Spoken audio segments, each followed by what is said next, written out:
L'actualité. C'est tout chaud. Alexandre Moranville-Ouellette, Charles Milliard, candidat défait là, à la course à la chefferie du Parti libéral du Québec, vient tout juste de réagir. Oui, il y a à peine 6 minutes sur X. Charles Milliard qui dit qu'il vient tout juste de parler avec Pablo Rodriguez, le chef sortant, dit que c'est une discussion qui était humaine et chaleureuse, parle de la décision difficile, mais pour l'intérêt supérieur du parti que Pablo a pris, blablabla.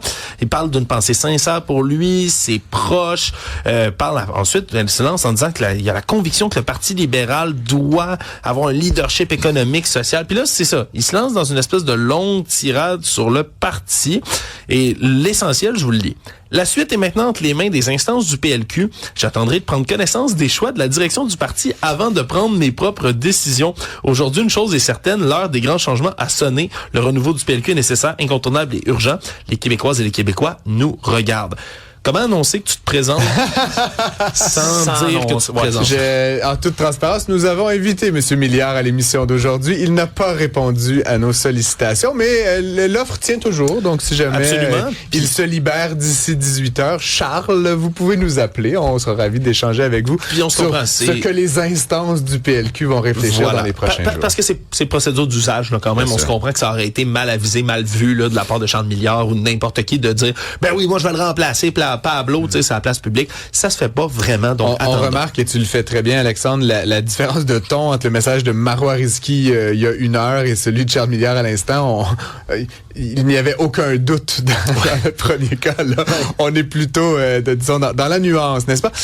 Des lutins et le Père Noël. Le Père Noël ou un Père Noël? Faudrait que tu m'expliques. C'était-tu le Père Noël? C'est des Père Noël. Des Père Noël. C'est assez... Ils ont dévalisé une épicerie sur le plateau. C'est pas une blague. Il y a un supermarché Métro, celui qui est sur Laurier-Est, là, qui s'est fait dévaliser au moins 3000 $ là, d'objets non périssables, d'aliments non périssables. Mais c'est parce que c'était beaucoup de monde. 3 militants qui étaient déguisés en Père Noël. Et on parle d'une quarantaine d'acolytes en habits de lutins qui sont dans un collectif qui s'auto-baptise les Robins des Ruelles, sont allés déposer ces denrées non périssables-là dans Hochelaga Maisonneuve en disant que c'était comme une grande guignolée, font un coup d'éclat en disant revendiquer là la volonté de dénoncer des profits records des entreprises en alimentation au Québec. Donc, ils se sont fait arrêter. Là. Ben non, il n'y a aucune arrestation pour l'instant. L'enquête du SPVM est en cours. Pas de blessés rapportés non plus là, dans le communiqué du SPVM.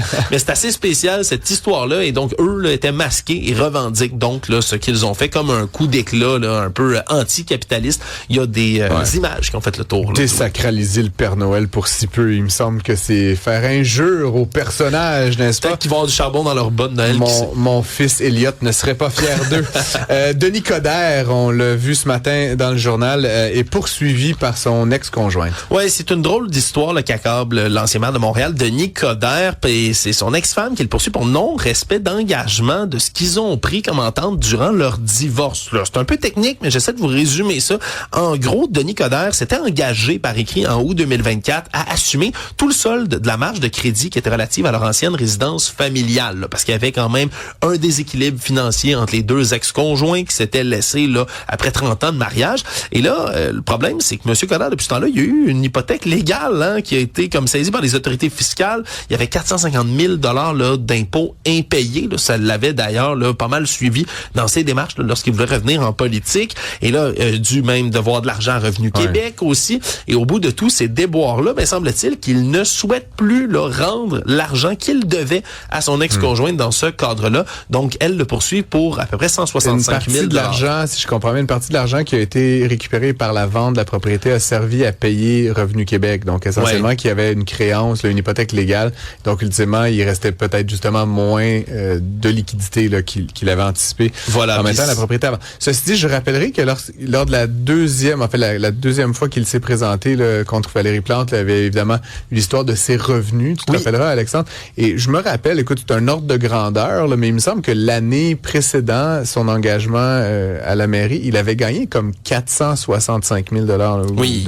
Quelque chose de... Ça te rappelle quelque chose? Oui, mais ça fait quand même longtemps, là, la course Valérie Plante. Il avait très bien gagné sa vie cette année-là. Et donc, je absolument. me dis, ultimement, que bon, oui, c'est dommage d'entendre des poursuites entre d'anciens conjoints, mais bon, j'ose espérer qu'il gagne quelques pépettes de Denis Coderre puis qu'il est capable peut-être de s'acquitter de cette obligation. Je me tourne vers toi, Olivier. Oui. Un documentaire sur Melania Trump. Melania. Je vais tout de suite acheter mes billets. Ça doit être tellement passionnant. J'en dis pas plus. On a la bande-annonce de ce nouveau documentaire-là qui va sortir Au bientôt. secours.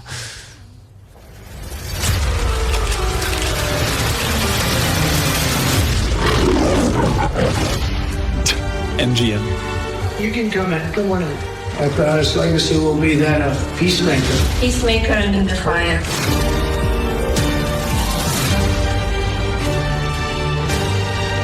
Donc, on voit des images. C'est là, pas dramatique du tout, C'est hein? ça, je pense qu'on essaie d'en faire peut-être même un film avec des images de la réalité. Là, on la rend peut-être aussi comme un personnage peut-être un peu trop principal de ce que je vois, là. Mais bref, c'est 20 jours qui ont précédé l'investiture de Donald Trump en tant que 47e président des États-Unis plus tôt cette année. Donc, en fait, cette année, mais plus tôt en janvier, oui.